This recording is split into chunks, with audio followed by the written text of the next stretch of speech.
Shalom, shalom. Your favorite Aki coming to give you an update.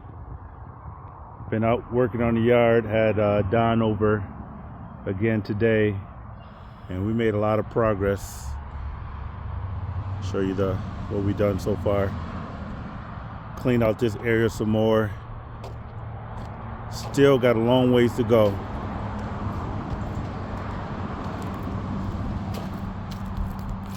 Look at those leaves. I didn't burn about, man, I feel like I've been moving leaves for the last hour and a half and still got a lot more left to do.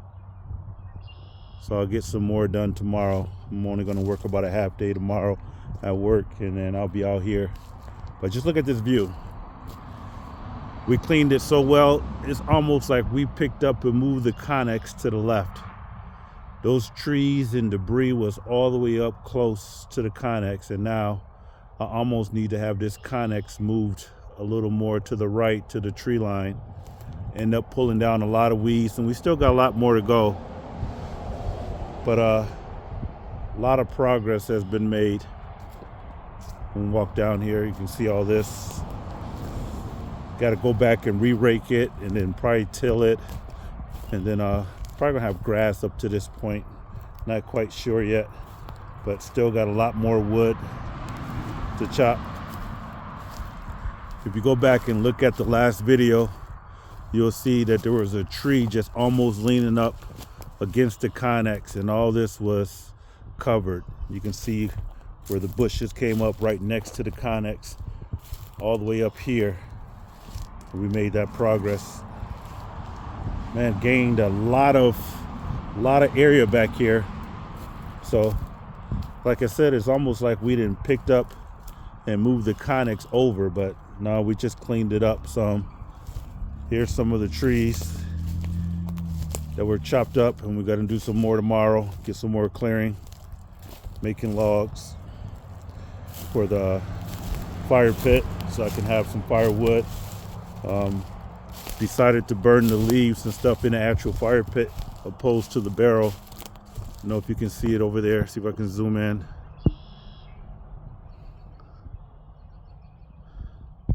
So making a lot of progress, but time for your mentoring moment, Morton mentoring moment, motivation moment. Had to have a conversation with Don, and this is no indictment on him, but just the reality what it is. When I first met him, it's truly a blessing that he came in and gave me a hand. So he came Sunday, and then he worked Sunday, Monday, and Tuesday. But on Tuesday, I don't know if you remember the video, I showed him kind of wanted to model the example of how to clear it out. And I showed him that on Monday. So Tuesday when I came home, I wasn't really impressed with what had been accomplished. And although it was a blessing for him to come over and help me, it wasn't like the 2 previous days that had been diminishing. So I had to have a conversation with him and say, hey, you know, just be casual and just say, hey, how your body feeling? You all right? You tired? This hard work. And he was like, yeah, I'm a little tired, a little, out of shape right now. And I said, hey, why don't you take a day off? And that conversation allowed him the ability to reset and not me pay for the reset. So sometimes, and this is your motivational moment, some of you are not getting what you want out of life because you're not having those difficult conversations. It would have been much easier for me to say, you know what, I ought to be grateful that he's just here and just be satisfied with that. And if he would have continued to have a diminished work performance, although it's better than nothing, it wouldn't have been this.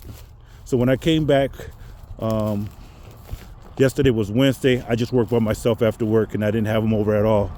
But when I came back Tuesday, I had raked down about right here. And then when I got off work later, because he had already been here working on the outside, it was only down to about here. I was like, man, I was expecting at least you to be down to the connex a little further. He said, yeah, man, this is hard work. And then we had to have that conversation about him being tired. So I say that to say this, a lot of you are not getting what you want because you're not having those difficult conversations. You're just settling. And what started off to be a blessing is no longer considered a blessing because you have compromised and you haven't had corrective conversations. So when you start to settle, then you won't get the maximum benefit of your blessing. Now, he could have rested in between and we wouldn't have got that accomplished, but giving him a day off and just saying, hey, why don't you take a day off to reset and then come back? But that also let him know that I was monitoring the progress that he was making. It also let him know that, okay, that it wasn't okay just to go through the motions. We're going to be making progress, because that's what it's about, not just activity, but progress. I need to be seeing that we are making our way down. And don't get me wrong, he's given me a tremendous price, at $20 an hour. But at the same time, I still want productivity.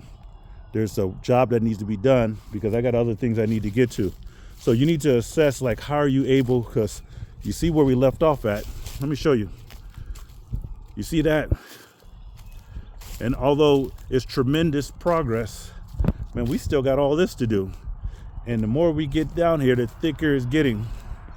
You see, it's continue to go on. So I don't have time to do it 2 years because, he's tired. I'd much rather he get a break and reset and us have a conversation. Look at all this in here. We got to come way down here. So I'd much rather have that conversation with him. And that way we can, start fresh and then get some more progress done. So evaluate your life, and are you having those hard conversations with people that work for you or work with you? Maybe it's a spouse, maybe it's kids, maybe they're cleaning the room. And I used to have a model with my kids. When they were cleaning the room, I used to have to inspect it. So they would come and ask me, say, Dad, I'm ready for my room to be inspected. And I would say, did you do your best? And it's like, no, but it's better than what it was. I said, well, come back and get me when you did your best. So we got to start holding people to a higher standard, have people rise to the standard rather than sink to the level that they're willing to do. Yeah, we got to come all the way down here. This tree is down here. So we got to get all this down. And who knows, he may not be around for all of it, but while he's around, I want to make sure that we're getting progress done. I want these bushes pulled out here, and I want this cleaned up right here. I want these bushes out right here. So there's a lot of work to be done. I got to start treating this pond, since now it's thawed out, and I got to get all this cleaned up around here, all this brush and all this cleaned up. So there's a lot of stuff that still needs to be done. So, and I take it, he got a good work ethic, but at the same time, he was tired. So we just got to make sure that you have those conversations with people, because you will only, my dad used to say, conversation rules the nation. You will get paid by your ability to communicate. If you don't know how to communicate and solve problems, then you're going to be low on the scale to get paid. But if you know how to communicate and you know how to solve problems, people will pay you for that. People will pay for the ability to be able to troubleshoot, to be able to problem solve, to be able to manage, to be able to do things, to be able to provide correction. And that's how you're going to make it. So make sure you're blessed and stay a blessing. Going over to this fire. I think I'm done putting on. I've been smoking out the neighborhood. I'm not sure if you can see all over there. I got gray skies. So I'm probably be done putting additional stuff on here. But your ability to communicate will determine how healthy your relationship is. It will determine your work environment. It will determine your friend. I go by the audacity approach. So sometimes when you have to manage conflict and you have to deal with difficult situations, I use what I call the audacity approach. If you have the audacity to do something that's less than acceptable to me, then I'm going to have the same audacity to correct you. So if you have the audacity to go over the line and do something or do something questionable, I'm going to have the audacity to question you on why you did that. And sometimes those questions make people uncomfortable. Like, who you think you is? It's like, no, who do you think you is that you can get away with that? So you got to learn how to have these difficult conversations. And it doesn't take you raising your voice. It doesn't take you cursing. It doesn't take you belittling people.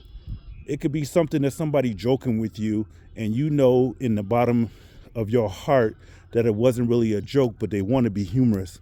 All you have to say, what do you mean by that? That's not funny. I don't find nothing funny about that.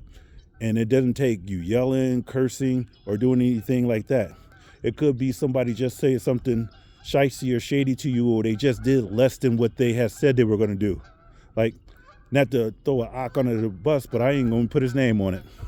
But he told me he was coming over to help. And no call, no show. And then the next day, he just sent me a video like everything was all well, like a video that had nothing related to anything.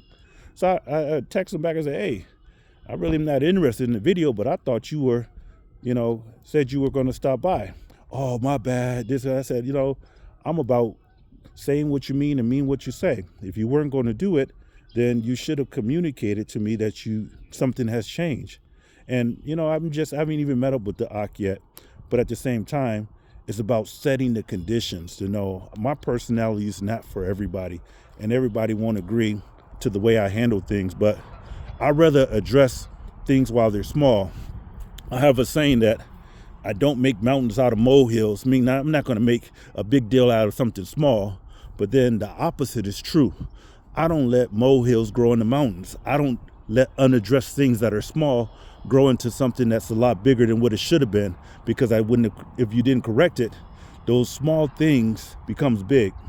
They have a saying in Life Coach. This is some of the trees, some of the logs. I got to get a stack on how I'm going to do it somewhere, but it's not going to be here. This is just a temporary spot.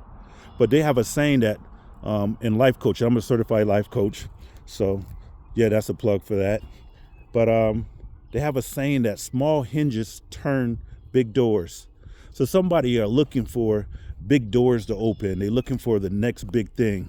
Speaking of hinges, he put up my screen.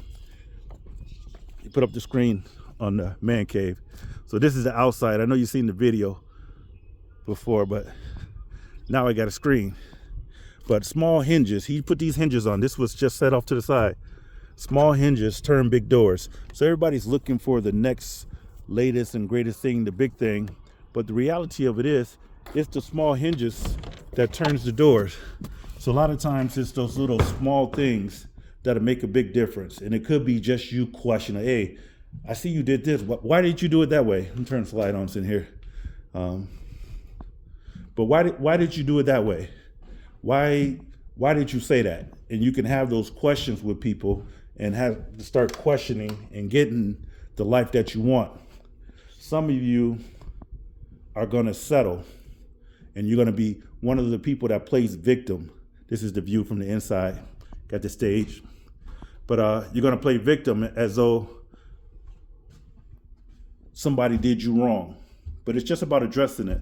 The other update, I did get Porta Johns, bought some Porta Johns. So when we out here, people don't have to go in the house because that's going to be off limits. But we got a bathroom back here that we can end up doing. But you're going to end up playing victim because you're going to think somebody did you wrong, and you just takes a hard conversation. Like I said, a hard conversation doesn't mean hard language. It means the courage to address things so you can get things accomplished. So shalom, shalom.